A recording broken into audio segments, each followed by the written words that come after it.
নমস্কাৰ এই মুহূৰ্তত জনাইছো অসমৰ প্ৰত্যেকগৰাকী জনসাধাৰণৰ বাবে কেইবাটাও গুৰুত্বপূৰ্ণ খবৰ। আজি হৈছে ৩ ফেব্ৰুৱাৰী।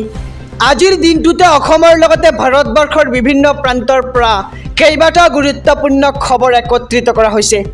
এই মুহূৰ্তত জনাইছো আজিৰ প্ৰথমটো খবৰ। আজিৰ প্ৰথমটো খবৰেই ৰাজ্যবাসীৰ বাবে এটা ডাঙৰ খবৰ। ৰাজ্যৰ লাখ লাখ মেট্ৰিক পৰীক্ষাৰ্থীলৈ জৰুৰী খবৰ। মেট্ৰিক পৰীক্ষাত কেইবাটাও গুৰুত্বপূৰ্ণ সালসলনি এইবাৰ সেবাৰ। পৰীক্ষাৰ্থীয়ে মানি চলিব লাগিব কেইবাটাও নতুন নিয়ম আৰু 4টাকৈ বিষয়ত থাকিব এইবাৰ OMR চিটৰ ব্যৱস্থা। বিজ্ঞান, গণিত, সমাজ বিজ্ঞান, ইংৰাজী বিষয়ত ব্যৱহাৰ হ'ব OMR চিট আৰু OMR চিটত থাকিব 1 নম্বৰৰ 45টাকৈ প্ৰশ্ন আৰু পৃথক বহীত পৰীক্ষাৰ্থীয়ে লিখিব লাগিব দীঘলীয়া প্ৰশ্নৰ উত্তৰ। এই মুহূৰ্তত জনাইছো যে 2024 বৰ্ষৰ পৰীক্ষাৰ কি নীতি নিয়ম অৱলম্বন কৰিব লাগিব ছাত্ৰ ছাত্ৰীসকলে। আৰু ব্যৱহাৰিক পৰীক্ষাত থাকিব 10 নম্বৰ। কলা আৰু নীলা ৰঙৰ বল পেনেৰে লিখিব লাগিব উত্তৰ বহীত আৰু 10 মিনিট পূৰ্বেই প্ৰৱেশ কৰিব লাগিব পৰীক্ষা কেন্দ্ৰত আৰু এডমিট কাৰ্ডতে লিখা থাকিব OMR চিট ব্যৱহাৰ কৰাৰ সবিশেষ। লগতে 16 ফেব্ৰুৱাৰীৰ পৰা 4 মাৰ্চলৈ অনুষ্ঠিত হ'ব মেট্ৰিক পৰীক্ষা। প্ৰতিটো পৰীক্ষা কেন্দ্ৰত নিৰীক্ষণত থাকিব CCTV কেমেৰা আৰু বিহুৰ পূৰ্বে ফলাফল ঘোষণাৰ পৰিকল্পনা এইবাৰ সেবাৰ আৰু এইবাৰ অন্তিমবাৰলৈ অনুষ্ঠিত হ'ব মেট্ৰিক পৰীক্ষা আৰু মেট্ৰিক পৰীক্ষাৰ্থীলৈ জৰুৰী খবৰ। আমি খবৰটো সবিস্তাৰে জনাইছোঁ। এই মুহূৰ্তত জনাইছোঁ আজিৰ দ্বিতীয় নম্বৰ খবৰটো। ৰেচন কাৰ্ডৰ হিতাধিকাৰীলৈ ভাল খবৰ। এইবাৰ সুলভ মূল্যত বুটৰ দাইল, চাহপাত, ৰহৰ দাইল দিয়াৰ চিন্তা চৰ্চা।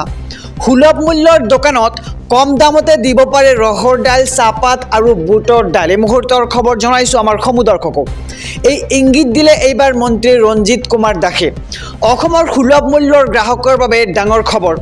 অসমৰ প্ৰতিখন সুলভ মূল্যৰ দোকানত 3বিধ সামগ্ৰী কম মূল্যতে দিয়াৰ চিন্তা চৰ্চা কৰিছে এইবাৰ মন্ত্ৰী ৰঞ্জিত দাসে। সুলভ মূল্যত বুটৰ দাইল, চাহপাত, ৰহৰ দাইল দিয়াৰ চিন্তা চৰ্চা কৰা হৈছে আৰু সুলভ মূল্যৰ দোকানত কম দামতে দিব পাৰে ৰহৰ দাইল, চাহপাত আৰু বুটৰ দাইল। এই ইংগিত দিলে এইবাৰ মন্ত্ৰী ৰঞ্জিত কুমাৰ দাসে। ৰেচন কাৰ্ড থকাসকলে লাভ কৰিব 5টাকৈ ডাঙৰ সুবিধা। আগতে ৰেচন কাৰ্ডত হিতাধিকাৰীয়ে কেৱল চাউল লাভ কৰিছিল, কিন্তু এতিয়াৰে পৰা ৰেচন কাৰ্ড থকাসকলে 5 লাখ টকাৰ চিকিৎসা সেৱাও লাভ কৰিব। আয়ুষ্মান ভাৰত, আয়ুষ্মান অসমৰ কাৰ্ড পোৱাত পলম হ'লে ৰেচন কাৰ্ডৰ দ্বাৰা চিকিৎসা লাভ কৰিব আপুনি আৰু যিকোনো চৰকাৰী বা বেচৰকাৰী চিকিৎসালয়ত চিকিৎসা লাভ কৰিব আপুনি। আৰু ৰেচন কাৰ্ডখন দেখুৱালেই উজ্জ্বলা আঁচনিৰ গেছ আপুনি লাভ কৰিব। আৰু বাহিৰত যিহেতু গেছৰ দাম 900 টকা আৰু উজ্জ্বলা আঁচনিৰ যদি আপুনি চিলিণ্ডাৰ লাভ কৰে তেনেহ'লে আপুনি 600 টকাতে লাভ কৰিব ৰন্ধন গেছ। লগতে 33,000 টকা মাহিলী উপাৰ্জন হোৱা ব্যক্তিয়ে লাভ কৰিব ৰেচন কাৰ্ড আৰু এইবাৰ ৰেচন কাৰ্ড থকা মানুহক বীমা কৰোৱা হ'ব। মৃত্যু আৰু দুৰ্ঘটনা বীমা দুয়োটাই কৰোৱা হ'ব আৰু ইয়াৰ প্ৰিমিয়াম দিব ৰাজ্য চৰকাৰে। এই বীমাত 2 লাখ টকা পৰ্যন্ত হিতাধিকাৰীয়ে লাভ কৰিব আৰু ৰেচন কাৰ্ডখনৰ হিতাধিকাৰীৰ কিবা কাৰণত মৃত্যু হ'লে এই বীমাৰ পৰা বীমাকৃত ধন লাভ কৰিব।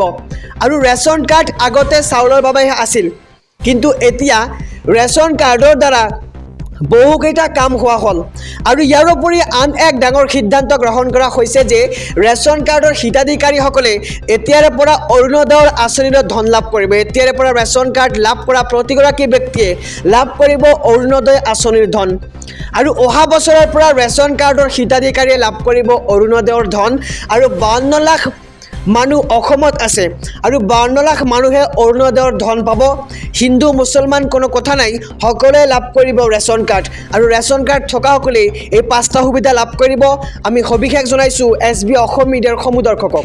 এই মুহূৰ্তত জনাইছোঁ আজিৰ 4ৰ্থ নম্বৰ খবৰটো। আজিৰ 4ৰ্থ নম্বৰ খবৰটো ৰাজ্যৰ মহিলাসকলৰ বাবে ভাল খবৰ। 50,000 টকালৈকে মহিলাৰ ঋণ মাফ কৰিব চৰকাৰে। মাইক্ৰ' ফাইনেন্সৰ ঋণী মহিলালৈ হিমন্ত বিশ্ব শৰ্মাৰ বৃহৎ ঘোষণা। ঋণ মাফ কৰি NOC বিতৰণ কৰিব এতিয়া চৰকাৰে আৰু এটকা ঘূৰাই দিব নালাগে বেংকক। নিৰ্বাচনৰ পূৰ্বে যিসকলে ঋণ লৈছিল তেওঁলোকক বিতৰণ কৰিব NOC। নাজিৰাত এই ঘোষণা কৰে মুখ্যমন্ত্ৰী ডক্টৰ হিমন্ত বিশ্ব শৰ্মাই আৰু 50,000 টকালৈকে মহিলাৰ ঋণ মাফ কৰিব এতিয়া হিমন্ত বিশ্ব চৰকাৰে 50,000 টকালৈকে মহিলাৰ ঋণ মাফ কৰি দিব চৰকাৰে আৰু মাইক্ৰ ফাইনেন্সৰ ঋণী মহিলালৈ হিমন্ত বিশ্ব শৰ্মাৰ বৃহৎ ঘোষণা আৰু ঋণ মাফ কৰি শীঘ্ৰে প্ৰদান কৰা হ'ব NOC